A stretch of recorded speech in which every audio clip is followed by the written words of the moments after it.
You're listening to The Solution, a podcast by Growers Mineral. I'm your producer, Russell Bobel. In today's episode, Marguerite Fall sat down with our Director of Research, Jim Hallbison, as well as Zach Smith. This is the first of a 3-part series. Make sure to subscribe and check back to hear Part 2 and Part 3. Now, over to Marguerite and the research team. Well, welcome back to our Growers podcast. Today we're doing a 3-part series talking about eutrophication, algal blooms, and nutrient loss. So in this first part, we're going to talk about eutrophication and give some basic definitions and a basic layout to increase greater understanding of the larger issues we'll discuss in the next two. Zach, do you want to give us a start? And Jim, feel free to give us input as you have it as well. Can you just start by giving us some of the basic definitions so we have the knowledge to proceed to the next areas? Sure. So we'll start with eutrophication, and to understand what that is, you need to understand what trophic levels are. And so a trophic level, it's on a scale, and there are generally 3 levels. So on the one side of the scale is oligotrophic, and on the other side of the scale is eutrophic, and then in the middle, somewhere in between, is mesotrophic. And so all a trophic level is a measurement of the primary productivity of a system. And primary productivity is the amount of photosynthetic activity or photosynthetic plant growth that is occurring. And so there are a lot of variables that go into that primary productivity level, and therefore the trophic level. A good example of an oligotrophic system would be Lake Superior. It's far north, which means it's got short growing season and generally cold and less sunny weather.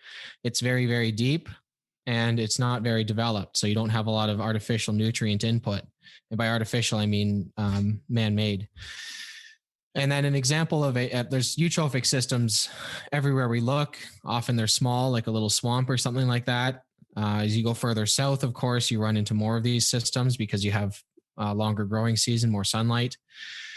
And so your typical swamp would be a pretty eutrophic system. You have a lot of primary productivity, a lot of plant growth, and then you have a lot of decomposition. So there's a lot of nutrient cycling. It's a pretty quick turnover. So in a northern climate, because there's not a lot of heat, there's not a lot of quick decomposition. Whereas in a southern climate like the tropics, the nutrient cycle moves extremely quickly because there's heat, there's moisture, and therefore there's a lot of microbiological activity. And so those are some of the differences in a couple of examples of an oligotrophic and a eutrophic system. So in the context of what we're talking about, eutrophication is the process of a system moving to a more eutrophic state. So a system that's increasing in primary productivity, which usually means it's increasing in nutrient level. So that means that I want it to be eutrophic, not the algotrophic, correct? Pardon? I want it to be fully eutrophic. Is that what I'm going for then? Is that what you would want your system to be? It's not wise to force a system into any state that it's not naturally going into. So like I say that, we think a lot of primary productivity is a good thing, right? You want a lot of green growing plants, but that's just simply not the system that's supported throughout the world. The boreal forest cannot support a eutrophic system very well. So to try to force it to is probably going to lead to drastic changes in the environment that we can't predict. There's no perfect system, right? So there's not like an oligotrophic system is lacking anything, no more than a eutrophic system is lacking or gaining anything. It's just the way the Lord's made the earth. There are both. There are different nutrient levels. There's different climates. There's no ideal system. Got it. So the goal of eutrophication is to make it more eutrophic, but not necessarily entirely to increase primary productivity. Yeah, and I don't think saying like the goal of it would be the right way of putting it, but eutrophication describes the process of moving it in that direction. So yeah, like I don't even know if you could say that there is a totally eutrophic system. I mean, nobody would know what that would look like, right? Right. There's just systems that are best described by those terms. So Lake Superior by no means it supports primary productivity.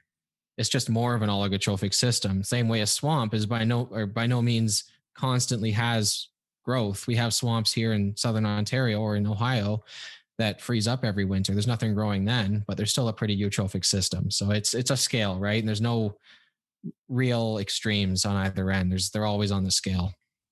That makes sense. So, and you said these are both natural or man-made, correct? Yeah. So can you give us kind of an example of how man can influence this system? Yeah, absolutely. Actually, Lake Erie provides a good example of that. Jim's laughing over here. We don't really have any control over the climate. We don't have any control over the length of the growing season, but something that we do have, I'm not going to say control, but influence over is nutrient levels. So I'll bring up now what a limiting nutrient is. And that's any system has a factor that limits its growth potential. So a couple of easy analogies would be, let's say a plant requires only nitrogen, potassium, and phosphorus to grow. And you have nitrogen and potassium in abundance, but you have a very small amount of phosphorus. Well, the plants in that system can only grow as much as that amount of phosphorus will allow. If you were to introduce a lot of phosphorus into that system, you would then be removing that limit on the phosphorus. Another easier to describe example would be in baking a cake. Again, you have, let's say, 3 ingredients. Obviously, there's more that go into a cake, just as there's more that go into a plant. But if you have flour, butter, and sugar, and you have enough flour and butter to make a double batch, but you only have enough sugar to make a single batch, then you're going to be limited to only making that single batch unless you get more sugar. So in a lake system, a freshwater lake system, a limiting nutrient is phosphorus. It's in a limited amount compared to the other requirements. So there could be an abundance of heat, an abundance of sunlight, an abundance of other nutrients, an abundance of oxygen, but there's not enough phosphorus, then plant life is limited to that amount. And so humans, what we do is we introduce more phosphorus into that system. That's through like way back in the pre-70s, I'll say, that was in detergents and stuff like that, both residential and commercial. That's in human waste and other waste. That's in obviously farm fertilizers, golf courses, other waste streams. Yeah. So there are multiple pathways that phosphorus can enter the system.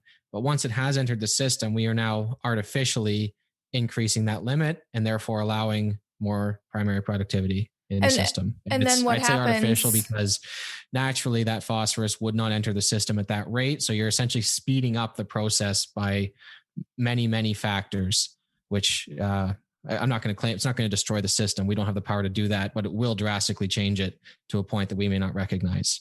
And so increasing the phosphorus, what does that do to the lake?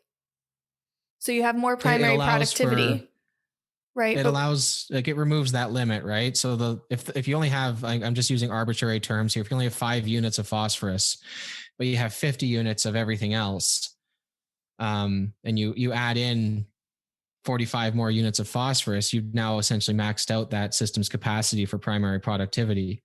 If you only add 30 units of phosphorus, it's still limited, but less limited. So what happens is, in this context, we'll get more into this in the next podcast, is the most obvious indicator in Lake Erie is algae blooms. Algae is a photosynthetic organism. It requires sunlight, requires oxygen, requires phosphorus. So when you introduce that phosphorus into the lake system, which is pretty much through the river systems and any wastewater treatment plants, then that phosphorus is now available to that algae. And then you get the blooms that we see every year, or that we're now seeing every year. We didn't used to see them every year, not in this severity. So you remove that limiting factor, you have more productivity, which means you have more algal blooms, correct? Exactly. Same as in a cake, you remove that and you can have 2 batches of cake. Yeah, exactly. 2 cakes sound great. Are you offering to cook? Yeah, I'd prefer to have more cake over more algae. Jim, do you want your own cake? Yeah. Yeah, Jim and I want our own. That'll work. We can bring some sugar. All right. Any final thoughts on eutrophication and the background of it before we launch into our next part?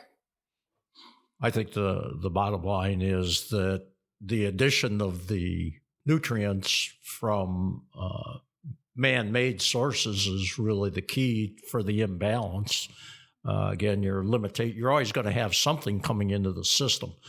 But the volume that comes in changes the dynamics of the system to where now you've got something that is not conducive to what we're looking for. And again, the biggest contributor right now, according to the Geologic Survey, is agricultural fertilizer. So that's where the problem arises. Thanks for listening. If you enjoyed what you heard today, please subscribe and share with a friend. If you'd like to learn more about the Growers Program, visit our website, www.growersmineral.com.